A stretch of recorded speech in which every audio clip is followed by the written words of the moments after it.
हमारे YouTube channel computer देखता में आप सभी का स्वागत है। आज की इस वीडियो में हम लोग Python plus MySQL connectivity project के बारे में बात करेंगे, जिसका नाम कोचिंग मैनेजमेंट सिस्टम है।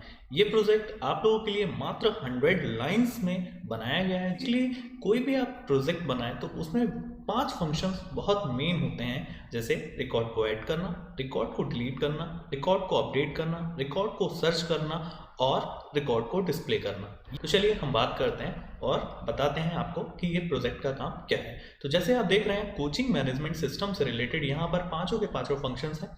एक छठा फंक्शन एग्जिट का हमने ऐड कर दिया है। तो यहाँ पे सबसे पहले अपनी नीड के हिसाब से, अपनी चॉइस के हिसाब से हम ऑप्शन को सिलेक्ट करते हैं। अगर हमें स्टूडेंट्स को ऐड करना है तो हमने 1 प्रेस करा। 1 प्रेस करते ही उसने हमसे सीरियल नंबर मांगा। हमने यहाँ पे 5 सीरियल नंबर दे दिया। स्टूडेंट्स का नेम सपोज हमने दे दिया जय। उसके बाद यहाँ पे फीस हमने 2500। डेट ऑफ ज्वाइनिंग हम आज की ही डाल देते हैं यहाँ पे। अब देखते हैं ये प्रोजेक्ट क्या करता है।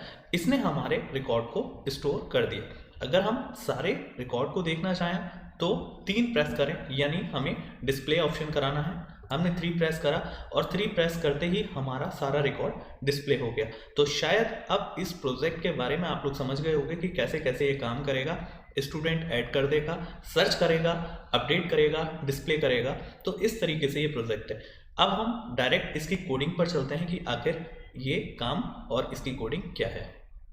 कोडिंग शुरू करने से पहले हम आपको बता दें कि इस प्रोजेक्ट में जो सोर्स कोड की डिज़ाइन है वो फंक्शंस के माध्यम से है। स्टार्टिंग में ये जो लाइन आप देख रहे हैं प्रिंट की, ये आपकी डिज़ाइनिंग लाइन है, यानी ये हमने अपने आउटपुट को अट्रैक्टिव बनाने के लिए ये करा है। ये सिंपल प्रिंट स्टेटमेंट के थ्रू है। उसके बाद असली कोडिंग यहाँ से शुरू होती है। यहाँ पे सबसे पहले हमने क्या काम करा, जो MySQL डॉट कनेक्टर है इसको हमने इंपोर्ट करा लिया, क्योंकि जब तक हम इसको इंपोर्ट नहीं कराएंगे हमारी कनेक्टिविटी एस्टेब्लिश नहीं होगी। नेक्स्ट लाइन में हमने क्या काम करा, यहाँ पे MyDB नाम के एक ऑब्जेक्ट में MySQL डॉट कनेक्टर, इस मॉड्यूल का एक फंक्शन है डॉट कनेक्ट।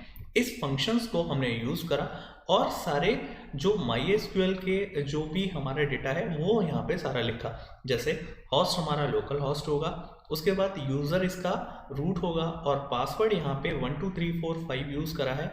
ये वो चीज़ है जो आपके MySQL का पासवर्ड है। MySQL को इंस्टॉल करते समय आपने जो पासवर्ड वहाँ यूज़ करा होगा वो पासवर्ड आपको यहाँ पर पासवर्ड फील्ड में लिखना है। उसके बाद हमें क्या करना है, हमें जो कर्सर फंक्शंस है उसको भी यहाँ पे रन कराना है। यानी हमने क्या काम करा, कर्सर का एक और वेरिएबल ले लिया माई कर्सर। इसमें हमने इस कर्सर फंक्शंस को यहाँ पे रन कराया, एग्जीक्यूट कराया। बेसिकली कर्सर फंक्शंस डेटा की फैचिंग में यूजफुल होता है। जैसे अगर हम अपने प्रोजेक्ट के माध्यम से कोई भी डेटा को भेज रहे हैं या फिर कोई भी डेटा को रिट्रीव कर रहे हैं तो वहां पर हमें माई कर्सर का यूज करना पड़ेगा, यानी कर्सर फंक्शन का यूज करना पड़ेगा। अब हम लोग MySQL की क्वेरी को एग्जीक्यूट करते हैं अपने पाइथन प्रोग्राम में। इसके लिए हमें एग्जीक्यूट फंक्शंस का यूज करना होगा। एग्जीक्यूट फंक्शन के माध्यम से हम MySQL की क्वेरी हम अपने पाइथन के प्रोग्राम्स में लिखते हैं, जिससे कि वो एग्जीक्यूट हो सकें। तो यहाँ पे हमने एग्जीक्यूट फंक्शंस के माध्यम से हमने यहाँ पे अपना डेटाबेस को सबसे पहले क्रिएट करा। तो ये जो लाइन है, create database if not exist coaching, इसका मतलब ये है कि हमने कोचिंग नाम का डेटाबेस क्रिएट करा है। और यहाँ पे वैसे तो हम लोग जनरली लिखते हैं क्रिएट डेटाबेस और डेटाबेस का नेम। यहाँ पे हमने इफ नॉट एग्जिस्ट और ऐड करा है। इसका मतलब ये हुआ कि अगर आपका प्रोजेक्ट यानी अगर आपका डेटाबेस पहले से बना हुआ है तो वो दोबारा क्रिएट नहीं होगा। अदरवाइज अगर पहले से बना हुआ नहीं है तो दोबारा ये क्रिएट हो जाएगा। इफ नॉट एग्जिस्ट लगाने से ये फायदा है। तो यहाँ हमने सबसे पहले डेटाबेस को क्रिएट करा। दोस्तों, डेटाबेस का नाम हमारा कोचिंग है। उसके बाद हमने इस डेटाबेस को यूज करा सिंपल एग्जीक्यूट फंक्शंस के माध्यम से। हमने अपने डेटाबेस को कोचिंग यूज कर लिया। इसके बाद नेक्स्ट नंबर हमारा टेबल को क्रिएट करने का है, क्योंकि आप लोग पढ़ चुके हैं कि डेटाबेस इज द कलेक्शन और कॉम्बिनेशन ऑफ टेबल्स। टेबल्स को क्रिएट करने के लिए हमने फिर से एग्जीक्यूट फंक्शंस यूज करा है। तो यहाँ हमने create table if not exist भी यूज करा है। STUD_REC नाम की हमारी टेबल रहेगी। अब यहाँ पे हमने फील्ड्स में सबसे पहले SNO इंटीजर टाइप का लिया है और इसमें हमने कॉन्स्टेंट्स प्राइमरी की यूज़ करा है, यानी प्राइमरी की यूज़ करने से जो भी यूज़र अगर वैल्यू इनपुट देगा तो वो यूनिक ही होगी, इसलिए हमने प्राइमरी की कांस्टेंट यहाँ पे यूज़ करा है। अगला स्टूडेंट नेम नाम की फील्ड ली है जिसका डेटा टाइप हमने वैरिएबल रखा है और यहाँ पे हमने नॉट नल कांस्टेंट यूज़ करा है। नेक्स्ट है फी जो इंटीजर टाइप की ली है। नेक्स्ट DOG यानी डेट ऑफ ज्वाइनिंग नाम का एक वेरिएबल लिया है, इस नाम की एक फील्ड ली है जिसका डेटा टाइप हमने डेट को कंप्लीट करा है। तो यहाँ पे आप ये वाली लाइन देख लीजिए, ये बहुत मोस्ट इंपॉर्टेंट है टेबल को क्रिएट करने के लिए। टेबल जब एक बार हमारी क्रिएट हो गई तो हमने क्या काम करा, कॉमेट फंक्शन का यूज़ करा। कॉमेट फंक्शन क्या काम करता है, एज अ रिफ्रेश की तरह काम करता है, यानी डेटाबेस में जब भी कोई डेटा अपडेट होगा या डिलीट होगा या ऐड होगा या फिर कोई टेबल बनेगी या डिलीट होगी तो वो डेटाबेस को रिफ्रेश करने के लिए यहाँ पे हम लोग कॉमेट फंक्शन का यूज़ करते हैं। अब ये जो इतनी लाइन मैंने आपको बताई थी ये डेटाबेस को क्रिएट करने के लिए थी, डेटाबेस से कनेक्टिविटी करने के लिए थी। अब हम लोग अपने प्रोग्रामिंग में और आगे बढ़ते हैं। यहाँ हमने वाइल लूप में वो सारी चीज़ें लिखी हैं जिनको हमें यूज़ करना है, यानी हमने वाइल में ट्रू की कंडीशन दे करके ये सारी चीज़ें प्रिंट में डाल दी हैं ताकि बार बार ये सारी चीज़ें आएँ जब तक यूज़र चाहे। तो यहाँ पे सिंपल से प्रिंट के स्टेटमेंट में हमने add student record, search student record, display all record, इस तरीके से सारी चीज़ लिख दी हैं। /t का यूज़ हमने टैब के लिए करा है, /n का यूज़ हमने नई लाइन के लिए करा है। आपने हमारे आउटपुट में देखा होगा कि स्टार्टिंग में जो ऐड स्टूडेंट रिकॉर्ड से पहले जो गैप आ रहा है वो /t की ही वजह से आ रहा है। यहाँ पे ये सारी चीज़ जैसे ही कंप्लीट हो जाएगी तो यूज़र अपनी चॉइस देगा कि आखिर यूज़र चाहता क्या है। अगर यूज़र को रिकॉर्ड ऐड करना है तो वो 1 प्रेस करेगा, सर्च करना है तो वो 2 प्रेस करेगा। तो यूज़र की जो चॉइस है हमने ch नाम के वेरिएबल में स्टोर करा ली है। अब बात ये आती है कि जैसा ch में वैल्यू होगी वैसे ही हमारा प्रोजेक्ट काम करेगा, यानी अगर यूज़र ने ch में 1 डाला, 1 डालने का मतलब ये हुआ कि यूज़र जो है वो स्टूडेंट्स के रिकॉर्ड को ऐड करना चाह रहा है। तो इसके लिए हमने एक नया फंक्शन बनाया जिसको हमने ऐड नाम दे दिया। जैसा कि आप सभी लोग जानते हैं कि फंक्शंस 2 तरीके के होते हैं, एक फंक्शंस यूज़र डिफाइंड होते हैं और एक फंक्शंस प्री डिफाइंड होते हैं। यूज़र डिफाइंड फंक्शंस वो फंक्शंस होते हैं जिनको यूज़र खुद डिफाइन करता है। तो यहाँ पर हमने ऐड नाम का फंक्शन यूज़र डिफाइंड फंक्शन बनाया है जिसको हमने खुद डिफाइन करा है अपनी नीड के हिसाब से। तो यहाँ पे जैसे ही वो ch में वैल्यू 1 देगा तुरंत हमारा ऐड नाम का फंक्शन कॉल हो जाएगा। अब हम आपको बताते हैं कि ऐड नाम का फंक्शन कहाँ है। देखिए, जब भी हम यूज़र डिफाइन फंक्शन यानी कोई भी फंक्शंस को खुद डिफाइन करते हैं तो वो सबसे स्टार्टिंग में होता है। तो यहाँ पे हमने ऐड नाम का जो फंक्शंस है वो अपने प्रोजेक्ट के सबसे स्टार्टिंग में यहाँ पे डिफाइन कर रखा है। तो ये क्या काम करेगा, डेफ ऐड और उसके बाद यहाँ पे कोलन लगाया। डेफ का मतलब ये हुआ कि फंक्शंस को डिफाइन करना, ऐड नाम का हमारा फंक्शंस है। तो सबसे पहले हमने क्या क्या चीज़ ली थी अपनी टेबल में, serial number, name, fees, date of joining, हमने 4 चीज़ें ली थी। तो हम बारी बारी से ये 4 चीज़ें अपने प्रोग्राम्स के माध्यम से इनपुट करा देते हैं। अब नेक्स्ट टारगेट ये रहा कि जो भी हमने इनपुट कराया है यूज़र से उसको हमें MySQL में ट्रांसफ़र करना है, MySQL में सेव कराना है। तो उसके लिए हम लोग एग्जीक्यूट फंक्शंस का यूज़ करके इंसर्ट कमांड का यूज़ करेंगे। तो यहाँ पे हमने वही लिखा है, इंसर्ट इनटू std_rec। आपको बता दूं कि std_rec हमारी टेबल का नाम है।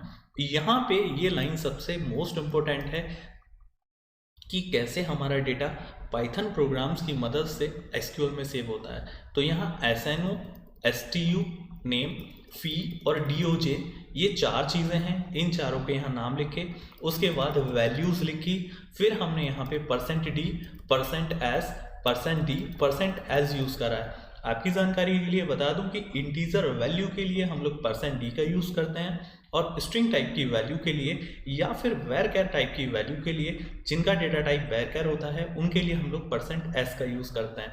तो SNO हमारा इंटीजर टाइप का है, इसलिए SNO के जस्ट पहले नंबर पर हमने %d लिखा। STU नेम यानी स्टूडेंट का नेम हमारा स्ट्रिंग टाइप का है, इसलिए हमने %s लिखा। फी जो कि हमारी इंटीजर टाइप के लिए है, इसलिए हमने यहाँ %d लिखा। डेट ऑफ ज्वाइनिंग यानी डेट नाम का जो हमारा डेटा है उसके लिए हमने डेट ही लिया है। और डेट वाले के लिए भी हम लोग %s का यूज़ करते हैं। तो ये सारी चीज़ लिखने के बाद, सेम फॉर्मेट में लिखने के बाद, यहाँ पर हमें क्या करना होता है, यहाँ पर हमें % का साइन लगा करके वापस बाकी जो जिस नाम से हमने, जिस वेरिएबल में हमने डेटा को की वैल्यू को स्टोर कराया है, वो सारी चीज़ें हम यहाँ पे बारी बारी से लिख देते हैं। तो एक बार इस लाइन को फिर से देख लीजिए, क्योंकि ये बहुत मोस्ट इंपॉर्टेंट लाइन है। उसके बाद हमें कॉमेट फंक्शन का यूज़ करना है। कॉमेट फंक्शंस के यूज़ करने के बाद हमने एक सिंपल सा प्रिंट का स्टेटमेंट दे दिया कि स्टूडेंट रिकॉर्ड सेव सक्सेसफुली। इस तरीके से हमारा रिकॉर्ड सक्सेसफुली सेव हो जाएगा डेटाबेस में।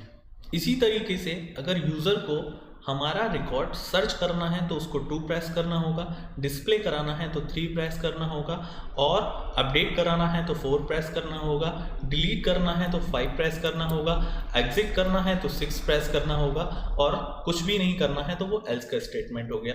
तो हमने हर एक चीज़ के लिए अलग अलग फंक्शंस बनाए हैं। तो जैसे अभी मैंने आपको ऐड नाम का फंक्शन समझाया था, इसी तरीके से सर्चिंग के लिए सर्च नाम का फंक्शन, डिस्प्ले के लिए डिस्प्ले नाम का फंक्शन, अपडेट के लिए अपडेट नाम का फंक्शन, डिलीट के लिए डिलीट नाम का फंक्शन हमने बनाया है।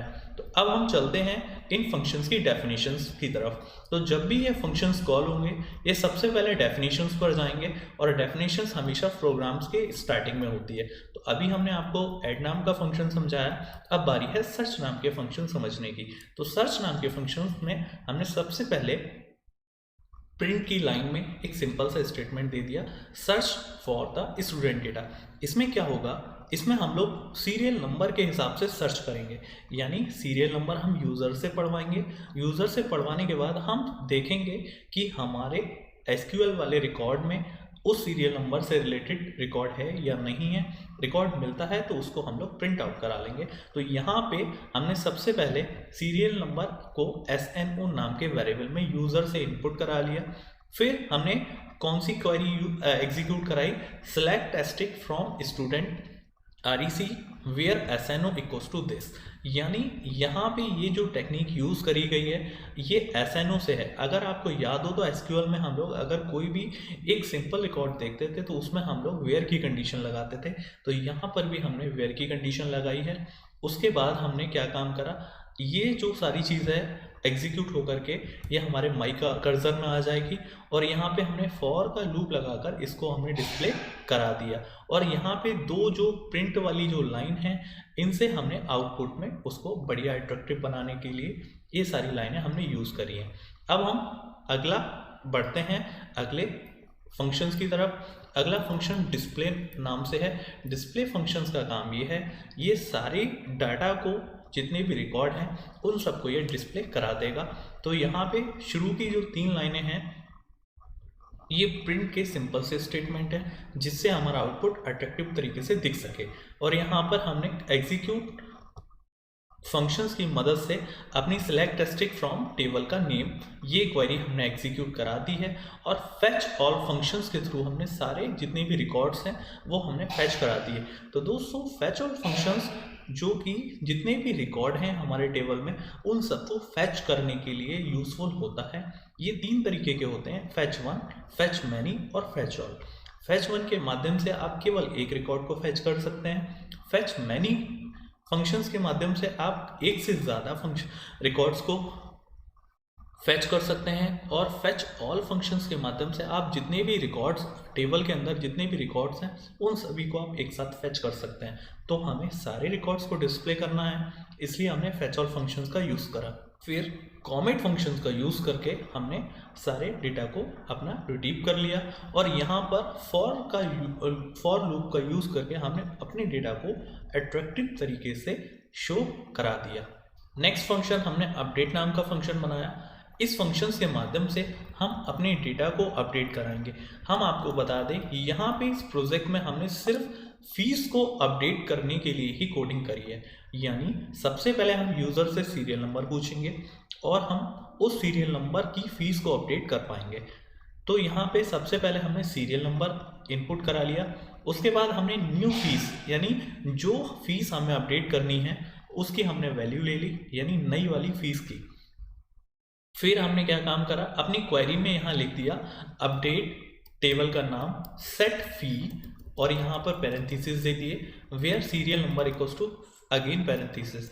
यहाँ दोस्तों हमने वैल्यू को यहाँ तक पहुँचाने के लिए फॉर्मेट फंक्शंस का यूज़ करा है। आपकी जानकारी के लिए हम बता दें कि फॉर्मेट फंक्शंस के माध्यम से हम कॉम्प्लिकेट जो डेटा का ट्रांसफ़र है वो बड़ी आसानी से कर सकते हैं। तो यहाँ पर डॉट फॉर्मेट करके यहाँ पे न्यू फीस और SNO, ऐसा करने से क्या होगा, जो पहला पैरेंथेसिस है फी के नाम से उसमें तो आ जाएगी हमारी न्यू फीस, और जो दूसरा पैरेंथेसिस है SNO इक्वल टू करके उसमें हमारा SNO यहाँ पे आ जाएगा। तो पूरा हमारा जो क्वेरी होगी वो ये होगी कि अपडेट टेबल का नाम, सेट न्यू फीस यानी जो हमारी नई वाली फीस है जिसका सीरियल नंबर ये है।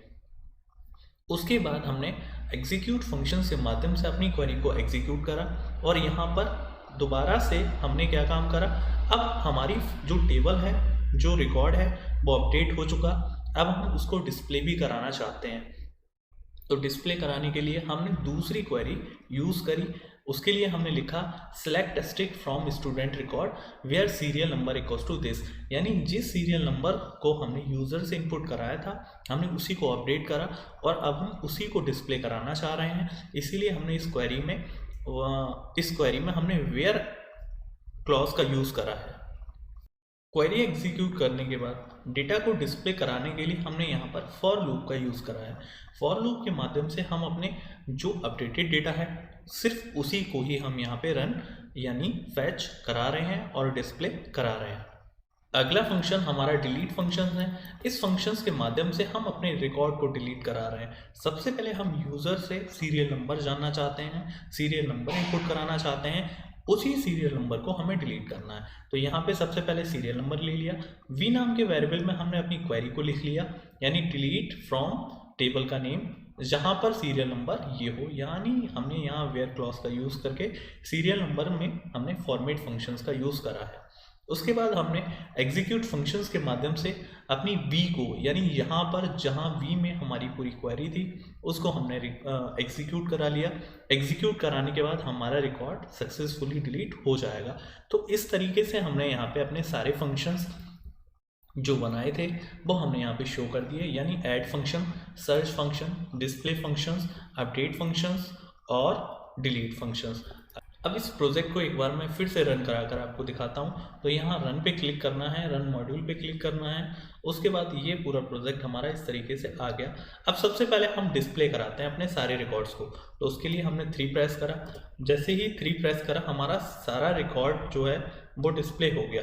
अब हम ये चाहते हैं कि जिसका सीरियल नंबर 1 है उसकी फ़ीस अपडेट हो जाए, उसकी फ़ीस 1000 से 5000 आ जाए। तो उसके लिए हमें क्या करना होगा, अपडेट करने के लिए हमें 4 प्रेस करना होगा।